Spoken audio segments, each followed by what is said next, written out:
Okay. ఏమైందండి మీకు? మొత్తం లోపల మా బోన్స్ ఫ్రాక్చర్ అయిపోయింది మేడం మొత్తం. ఎలా ఫ్రాక్చర్ అయింది? దేనివల్ల అయినా తెలియదు. కరోనా ఇంజక్షన్ ఏమైనా ఎఫెక్ట్ అయిందో ఏమైందో తెలియదు. విజయనగరంలోనే బోన్స్ మెత్తబడిపోయింది చెప్పారు. ఇక్కడ ఈ వైజాగ్లో సతీష్ రాజు గారు చూపించేవాడు. తగ్గలేదు అంటే బోను మెత్తగా అయిపోతుందా లేకపోతే ఏంటి అవుతుంది? మొత్తం క్రాక్, ఒళ్ళంతా పెయిన్సేనమ్మ నొప్పులు, మొత్తం లేగలేకపోతున్నారు. Body multiple fractures madam.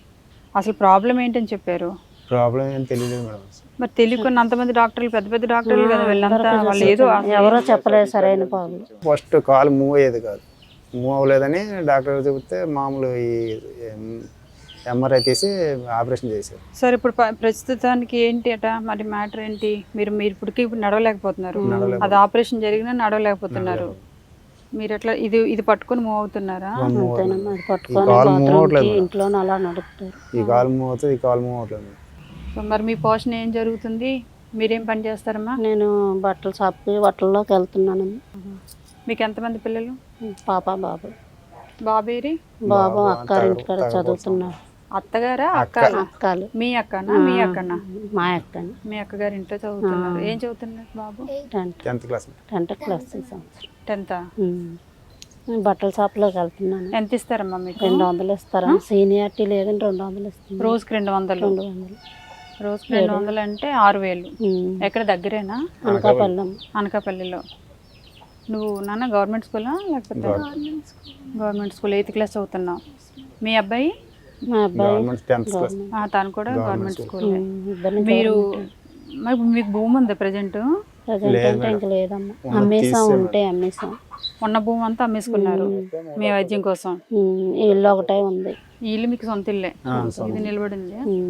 మీరు ఇదివరకు ఏం పని చేసేవారు? వ్యవసాయం చేసేవాడు. వ్యవసాయం ఏం పండించేవారు? వ్యవసాయంలో వరి పండించేవాడు.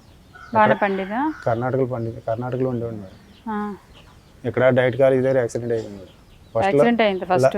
లారీలో తిరిగేవాడు మేడం. లారీలో తిరిగితే ఒక 6 సంవత్సరాలు లారీలో తిరిగా మేడం. లారీలో యాక్సిడెంట్ అయిపోయింది డైట్ కాలేజ్ దగ్గర. నా యాక్సిడెంట్ అయితే 5 కేజీల బరువు కూడా లేపడానికి అవ్వదు, రెస్ట్ తీసుకోవాలన్నారు.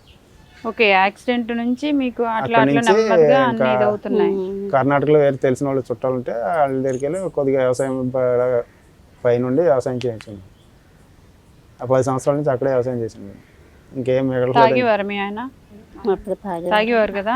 ఫస్ట్లో పాప పుట్టగానే మానేస్తానని పుట్టాక మానేశారు. ఒకటి మానేస్తాను, సిగరెట్ మందు అలా మానేశారు. పిల్లలు పుడితే కానీ మానలేదు. కానీ పిల్లలు పుట్టిన తర్వాత, వాళ్ళు పెరిగిన తర్వాత మీరు ఎట్లా అయిపోయారు? వాళ్ళ మీద ప్రేమతో జాలితోనో డబ్బులు దాద్దాం అనుకున్నారు. ఆ డబ్బులు కాస్త మీ ఆరోగ్యానికి అయిపోయా? సర్లే, ఇలా అనుకోవడానికి కూడా లేదు. మీరు మారారు, తాగుడు అలవాటు ఉన్నా కూడా మారారు. పిల్లలు బాగుండాలని అనుకున్నారు. ఆలోచన మంచిది,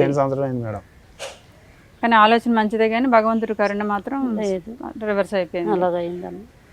ఏంది వ్యవసాయం చేసినా కలిసి రాలేదు మేడం. కలిసి రాక వచ్చేసాం మేడం. 3 సంవత్సరాలు అయింది దగ్గరికి వచ్చి. 10 సంవత్సరాలు చేసామమ్మా అక్కడ వ్యవసాయం.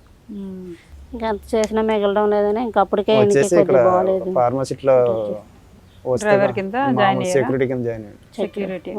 ఒకప్పుడు వ్యవసాయం చేసుకునేవారు, వ్యవసాయం కలిసి రాక సెక్యూరిటీ కింద జాయిన్ అయ్యారు. సరే, మీకు బియ్యం ఇస్తాను, తీసుకుంటారు కదా, తీసుకురండి. సరే.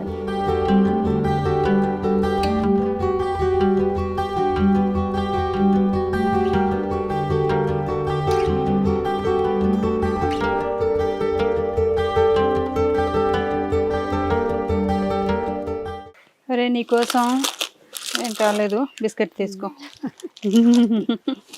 అమ్మ. ఇందులో నిత్యావసర సరుకులు అన్నీ ఉంటాయి తల్లి, అప్పుడు చూసుకోండి సరేనా? బియ్యం అవి 26 కేజీలు.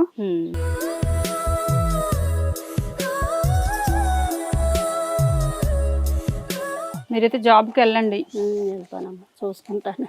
ఇది నేను మీకు మందులకి 10,000 రూపాయలు ఇస్తున్నాను, సరేనా? దీంతో మెడిసిన్ ఏదైనా తెచ్చుకోండి. మీకు నెలకి 5,000 అవుతుంది అన్నారుగా, 2 నెలల మెడిసిన్ ఇస్తున్నాను, తీసుకోండి. సరే, థ్యాంక్ యూ. సరే, మరి మీ జాగ్రత్త. సరే, నేను వెళ్ళొస్తాను. మందులు వాడుకోండి, చెక్ మార్చుకోండి, సరేనా?